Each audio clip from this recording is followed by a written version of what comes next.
নাও ঠাকুমা, বাজার এনেছি, তাড়াতাড়ি খেতে দাও। দেরি হলে হরি কাকা আবার দু কথা শুনিয়ে দেবে। তারপরেও আজ আবার হাটের দিন, দোকানে কত কত বেচা কেনা। তুই স্নান সেরে আয়, আমি খাবার বাড়ছি। এই তো হয়েই এসেছে। আজ কি রেঁধেছ ঠাকুমা? প্রিয় আলু ভাজি আর গরম ভাত। বাহ, কিন্তু তুমি কি খাবে? তুমি তো শুকনো আলু ভাজি একদম খেতে পারো না। রোজ রোজ তো আর আলু ভাজি হয় না, বাজারে আলুর কত দাম। দুটো একটা করে আলু জমিয়ে আজ ভাজি করেছি। তুই আগে খেয়ে নে, আমি না হয় শুকনো মরিচ পুড়িয়ে ভাতে পানি ঢেলে পান্তা করে খাবো। আমায় নিয়েও তো ভাবিস না তো। যা যা, তোর দেরি হয়ে যাবে যে। কি খবর টগর, কেমন আছো? এই তো কাকা, কেটে যাচ্ছে। বাহ, আজ তো অনেক মাছ পেয়েছেন। আপনার পুকুরের মাছগুলো তো বেশ বড় হয়েছে দেখছি। তা হবে না কেন বলো তো? মাছকে দুবেলা খাওয়াচ্ছি, যত্ন নিচ্ছি। বড় না হলে তো আর আমাদের সংসার চলবে না। তা বেশ, আমি করে বাড়ি যাই, ঠাকুমা অপেক্ষা করছে, আবার দোকানে যেতে হবে। তা লোকের দোকানে আর কতদিন শ্রম দিবি রে? এবার নিজেই কিছু একটা কর। কি করব কাকা, না আছে জমি জমা, না আছে পয়সা করি। দোকান থেকে মহাজন যা দেয় তাতে আমার আর ঠাকুমার চলে যায়। আমি যাই কাকা। টগর, এই মাছটা নিয়ে যা রে, তোর ঠাকুমাকে সাথে নিয়ে খাস। এককালে মাসিমা আমাদের সকলের জন্য কত করেছে, আজ আমরা তার জন্য কিছুই করতে পারলাম না। নিয়ে যা। না না কাকা, মাছ লাগবে না, দিয়েছি যখন নিয়ে যা। আর কোনো দরকার লাগলে একদম জানাতে লজ্জা করবি না আমাকে। ঠিক আছে কাকা। টগর মাছ নিয়ে এসে দেখে দাওয়ায় খাবার আগলে ঠাকুমা বসে আছে। কি রে, করতে গিয়ে আবার মাছ নিয়ে ফিরলি? বাহ, মাছটা তো বেশ টাটকা, এখনো নড়ছে। দেখো না ঠাকুমা, ভুলু কাকা মাছ ধরেছিল, জোর করে একটা ধরিয়ে দিল। তুমি মাছটা রাতে জমিয়ে রেধো, রাতে এসে মজা করে খাবো। ঠিক আছে, এখন ভাতগুলো খেয়ে নে দেখি। আমি বরং মাছটা কেটে কুটে রেখে দিই। এই নাও।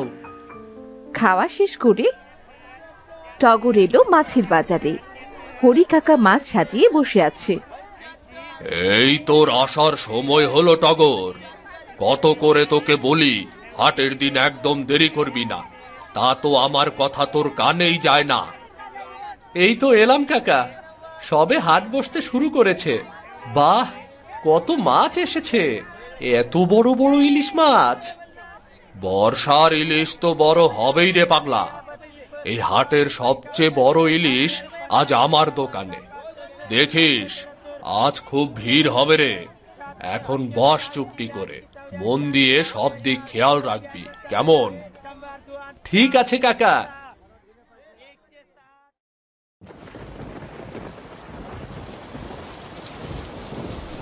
এলি দাদু ভাই, আহা, বৃষ্টিতে তো ভিজে কাপ ভেজা হয়ে এসেছিস।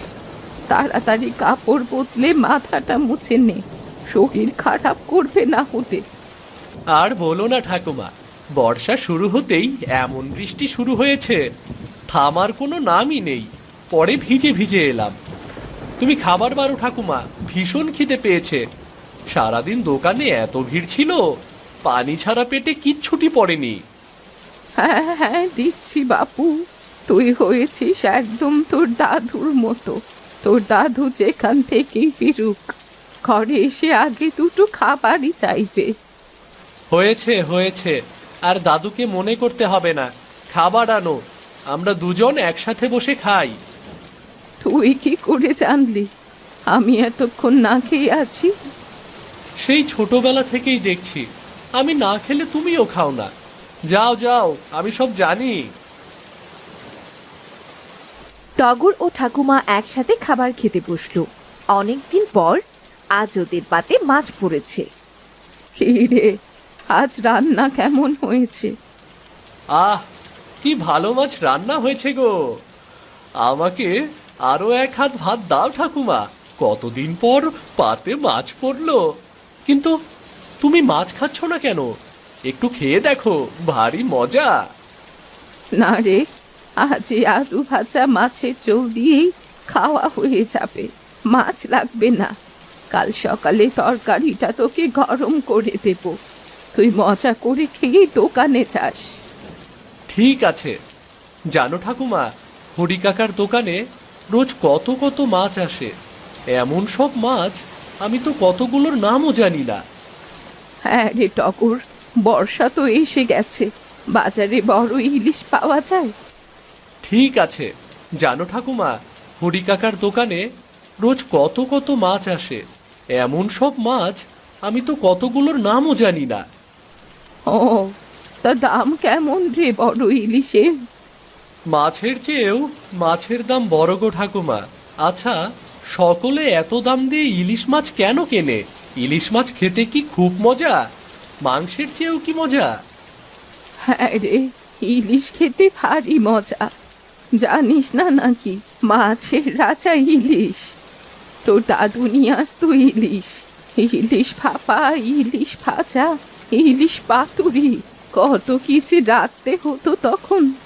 আর ইলিশের মাথা দিয়ে কচু শাক তোর বাবা কত মজা করে খেত। কোথায় যে হারালো সেসব দিন। আর তুমি, আর তুমি কি পছন্দ করতে ঠাকুমা? ইলিশে অপছন্দ করার মতো কিছু নেই রে দাদু ভাই।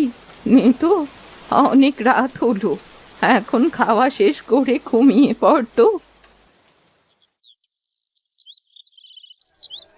পরদিন দোকানে আর কোনো মাছ নেই, শুধু ইলিশ আর ইলিশ। এ কি হরি কাকা, দোকানে আর কোনো মাছ নেই কেন? সব যে ইলিশ ভর্তি। এত ইলিশ খাবে সকলে? খাবে না মানে খেতেই হবে। ওরে, এ যে হরির দোকানের ইলিশ, কাল কত খদ্দের ইলিশ না পেয়ে ফিরে গেল বলতো। কিন্তু আজ যদি অন্য মাছ চায়? ধুর বোকা ছেলে, এই বর্ষার দিনে ইলিশ ছাড়া লোকে আর কিচ্ছু চাইবে না। তুই দোকান সামলা, আমি একটু আড়ত থেকে ঘুরে আসি। কাকা, একটা কথা ছিল। কি কথা রে হরি? তোর মাস তো হয়নি এখনো। দেখ, এখন মাছের মৌসুম, আমি কিন্তু কোনো অগ্রিম টাকা পয়সা দিতে পারবো না রে। না না কাকা, অগ্রিম কিচ্ছু চাইছি না। ঠাকুমা কাল বড় ইলিশের কথা বলেছিল, হয়তো খেতে মন চেয়েছে, মুখ ফুটে তো কিছুই বলে না। আমাকে একটা ইলিশ মাছ দেবে কাকা? খুব বড় না হলেও চলবে।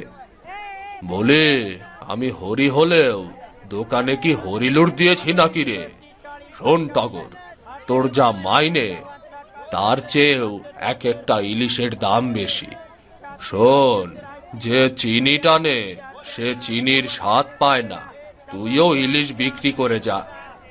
দেখো না কাকা, যদি পারো কিছু টাকা না হয় প্রতি মাসে একটু একটু করে কেটে নিও। তোর মাথা কি খারাপ হয়েছে? তোর যে টাকা, ওটা কি কাটবো আর কি রাখবো? তাছাড়া একটা মাছের দাম 2 বছরেও তুলতে পারবো না এমন করে। এমন ব্যবসা আমি করি না বাপু। মাছের কথা ছেড়ে কাজে মন দে। টগরের খুব মন খারাপ হয়, কিন্তু তাকে তো কাজে মন দিতেই হবে। বাড়ি ফিরে টগর দাওয়ায় বসে থাকে। ও মা, দাদু ভাই, তুই কখন এলি? এসে আমায় ডাকলি না যে? খিদে পায়নি আজ? খেতে ইচ্ছে করছে না গো ঠাকুমা। স্নান করে আয়, দেখবি খিদে পাবে। তোকে একটা কথা বলতে চেয়েছিলাম। কি বলবো গো ঠাকুমা? আমার ভাই আসবে বলে খবর পাঠিয়েছে। এখন ঘরে অতিথি এলে তাকে খেতে দেব কি বলতো? আমাদের তো নিজেদেরই নুন আনতে পান্তা ফুরোয়। কি আর খেতে দেবে? ভাত, আলু ভাজা আর ডাল। এতদিন পর আসবে, পাতে একটু আমিষ না দিলে? আচ্ছা, দেখি কি করা যায়। এখনো তো মাইনে পাইনি, তুমি চিন্তা করো না। টগর কি করবে ভাবতে ভাবতে পুকুর পাড়ে এলো। সে এসে দেখে ভুলু মন খারাপ করে বসে আছে। কি হয়েছে কাকা, আপনার মন খারাপ কেন? না, ও কিছু নয় রে। তুই অবেলায় পুকুর পাড়ে? আপনার কাছে এলাম কাকা, ঠাকুমার ভাই আসবে, আমাকে যদি একটা মাছ দেন তাহলে আমি মাইনে পেলে দামটা মিটিয়ে দিতাম। মাছ কোথা থেকে দেব রে বাবা, আমার মেয়ের বিয়ে সামনে। এই পুকুরটাই বিক্রি করে দিয়েছি কাল মহাজনের কাছে, গয়না বানাতে দিতে হবে, তাই তো বসে দেখছিলাম পুকুরটা। ও, কোনো ব্যাপার না কাকা, আমি দেখছি কি করতে পারি।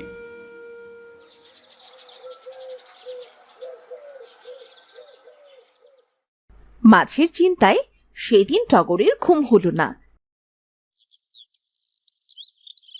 সে সকালে বাজারের থলে হাতে ঘরে এলো।